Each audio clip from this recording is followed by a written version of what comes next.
Next, we have Candice Sanderson. Thank you very much for coming onto our show for global peace, a very important topic in today's world. So Candice is an author, spiritual teacher, public speaker, and your background is in psychology. Yes.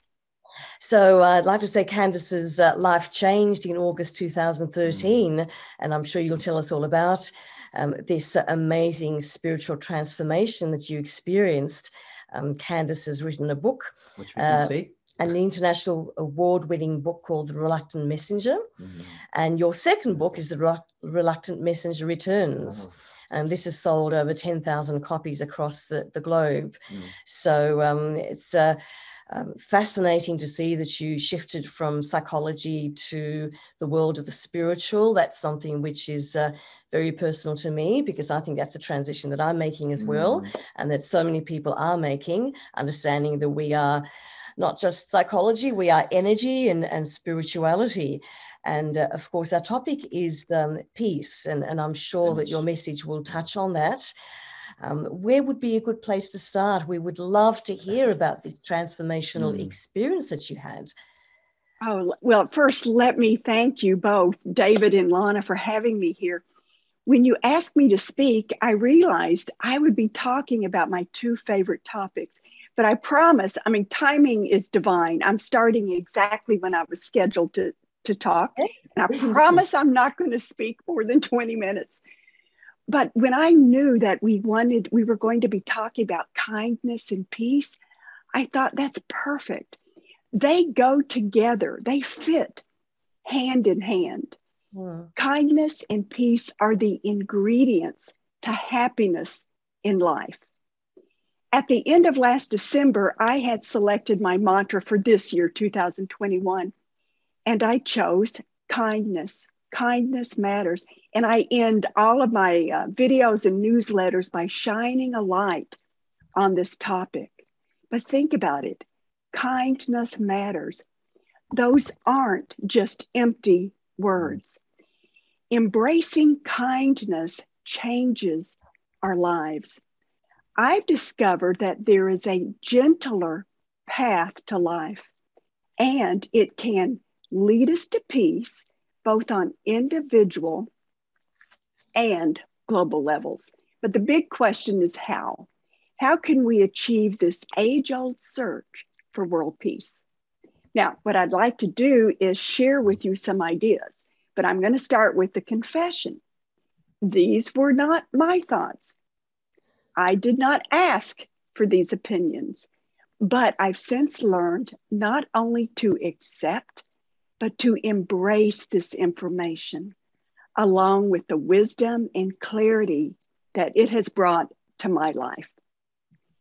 These ideas were shared with me by what I consider to be a very special team of advisors. When I first met them in 2013, they not only changed how I lived my life, they altered my definition of life itself. You see, my training as a psychologist had taught me what to trust: the world of the physical.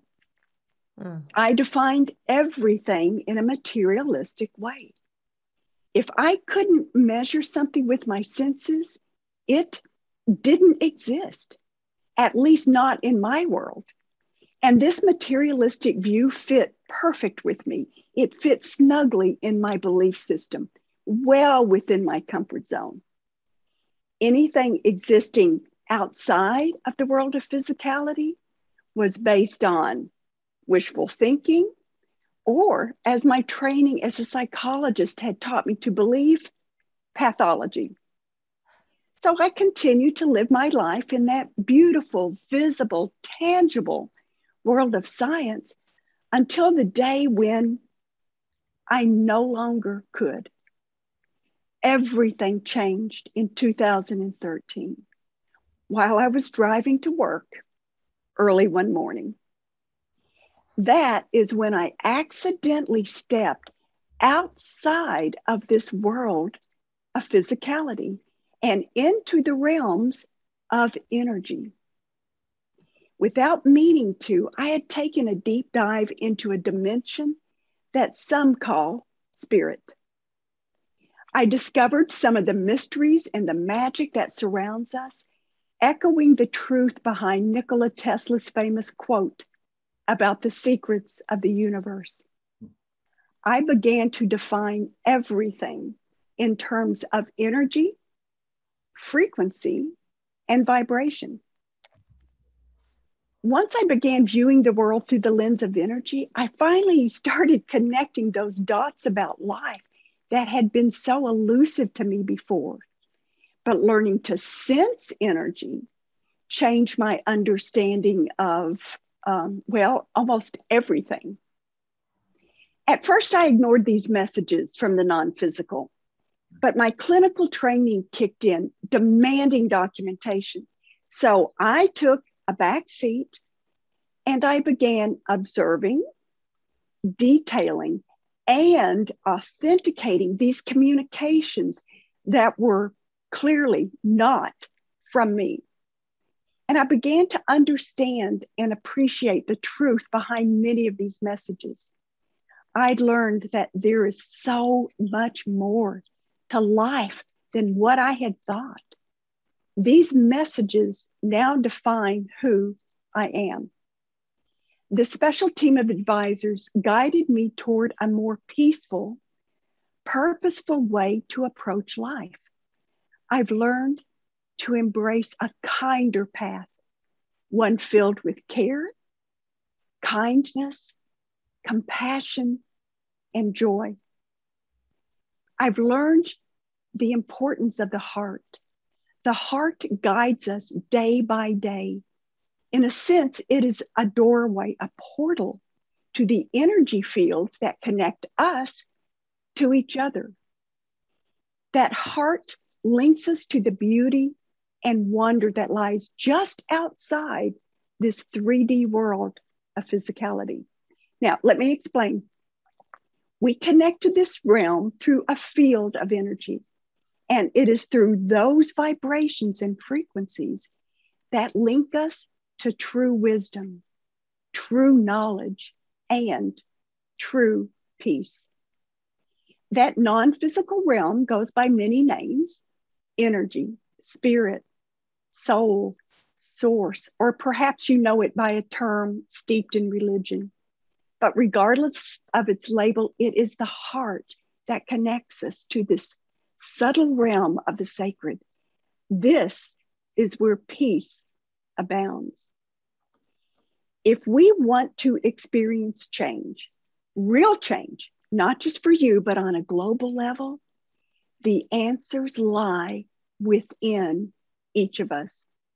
Now, I know this sounds somewhat counterintuitive or like a cliche, changing the world by changing yourself, but that is where it begins.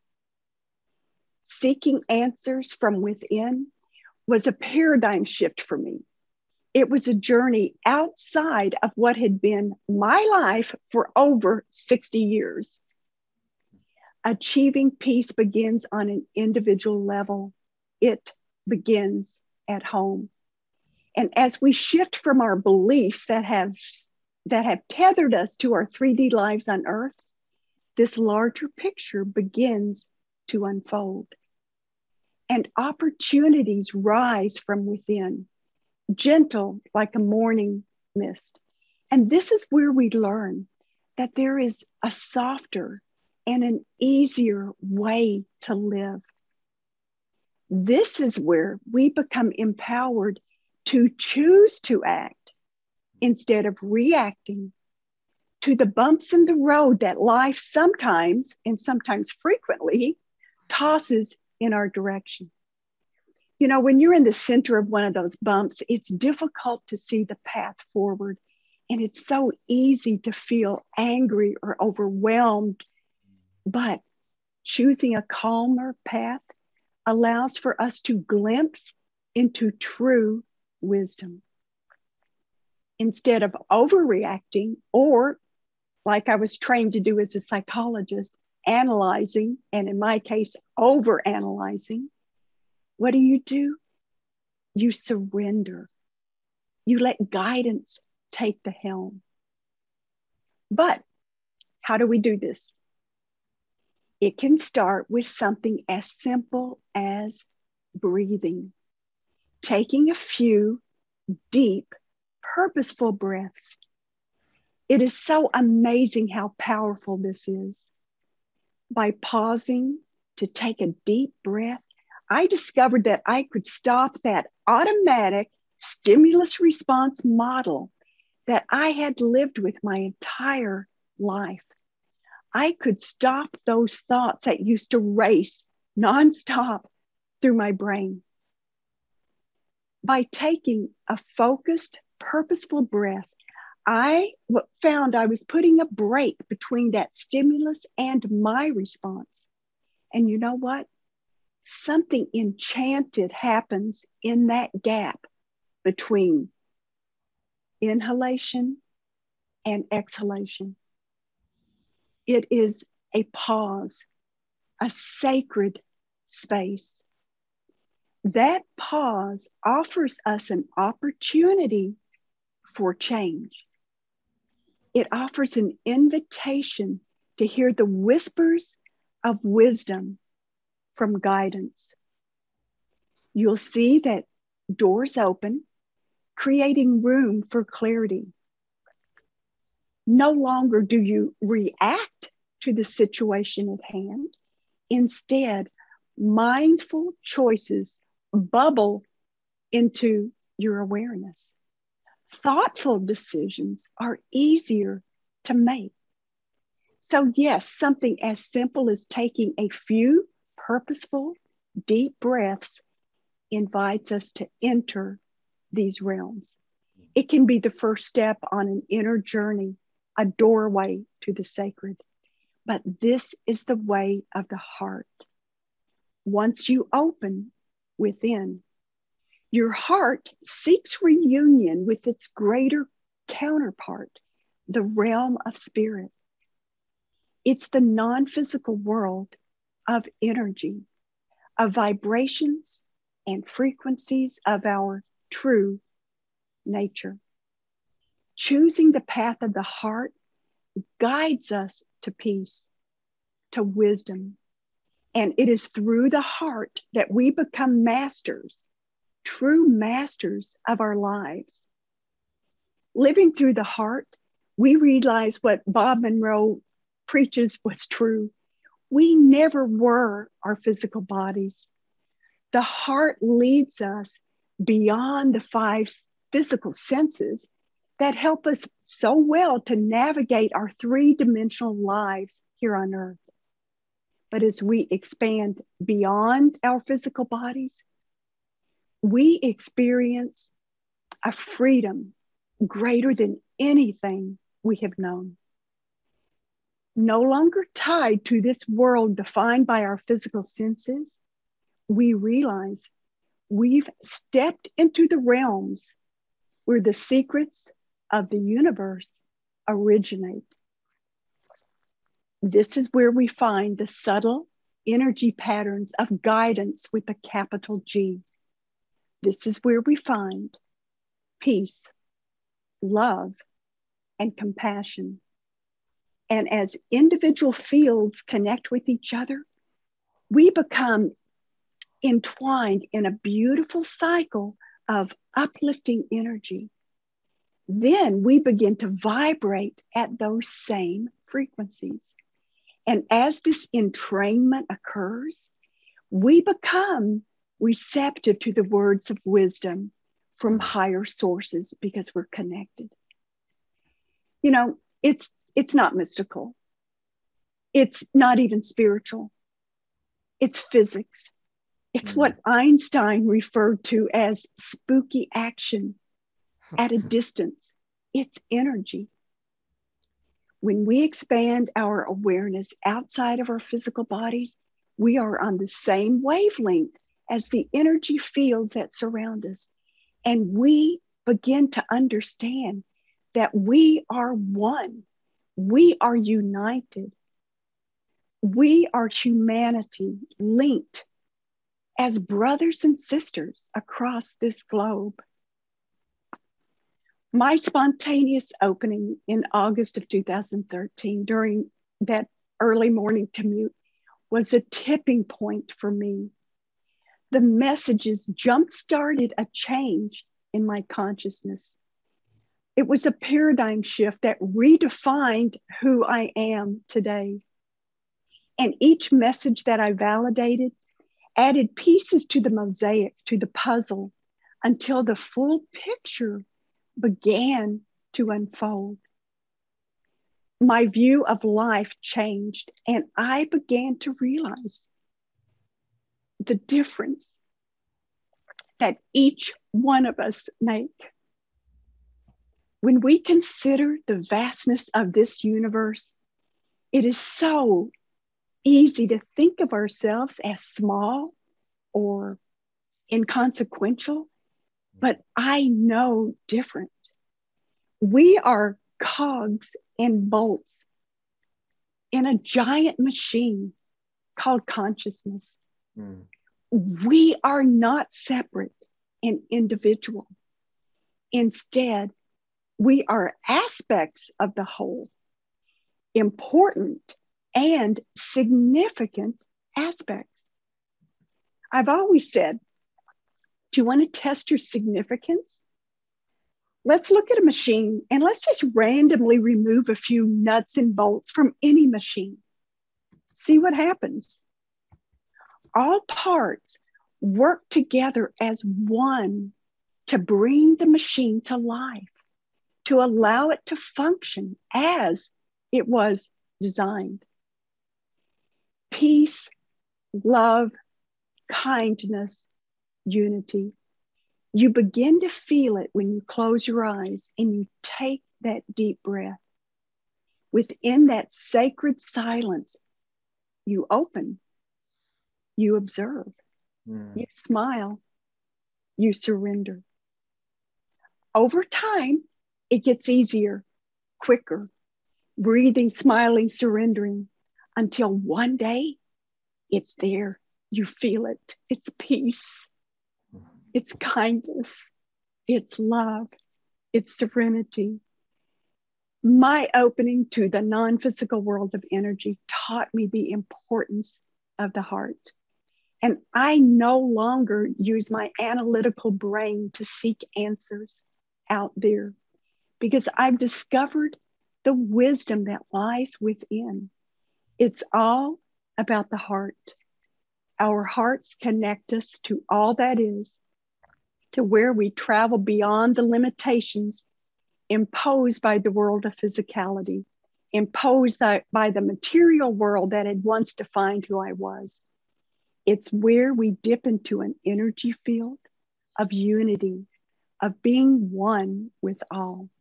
This is where we uncover the secrets to the universe. It's within those vibrations of love, of wonder, of gratitude, of awe. That's the magical place where peace abounds. And it is there for all to experience. It is there for all to share. We've always held the power. We've always held the wisdom. So use your heart to listen to truth. Use your heart to seek compassion. Use your heart to find peace. There can be peace on earth, and it does begin with us. That's beautiful. So thank you. Thank you, Candice. Those are such inspiring words. And, you know, you've given us a very practical tip. Yeah. The heart is how we connect to the divine, to the energy. This is the portal. This is where it happens. Yes. Yeah, I'm feeling your I don't even know what you call it, your meaning on such a deep level. It's so emotionally charged, as much as Sasha's was, and all our other guests. I'm just sort of, it's quite a roller coaster teleconference. I'm really enjoying it. I'm loving that everybody's really bringing in their true selves and emotions into this. Yeah, it's authenticness, and I'm just grateful. You know, it's, but you know, when we step into these fields, I mean, I got teary-eyed a little bit, because I get into these fields of unity, of oneness, and I just almost feel overwhelmed because it's so beautiful. But let me make a correction. You said something about my words. These are all things that I learned from the messengers. I was just the vessel that opened one day magically, but these are the words that I am hearing from higher sources. And it's a wonderful place to be in, to be able to leave the life that had defined you for so long, the world of physicality, and then to step into an ocean of unity and love and peace, and know that that is your true aspect of who you are. It's a wonderful feeling. Thank you so much for sharing that. Beautiful. Yeah, loved it. Thank you for not only have you shared an incredible experience, but your actual vibration, the energy that you're in at the moment, it's very it's infectious. Yeah. I can feel, thank you. I feel it. You're actually speaking from that place, aren't you? From yes, yes. Thus the tears. Yes. Beautiful. Thank you for coming and being part of our teleconference and sharing your experiences and your message. So grateful. And if anyone wants to reach you or contact you, what is the best place to reach you? My website, Candice with an I, CANDICE Sanderson.com. That has all my information. Wonderful. Excellent. Thanks so much, Candice. Thank you. Thank you.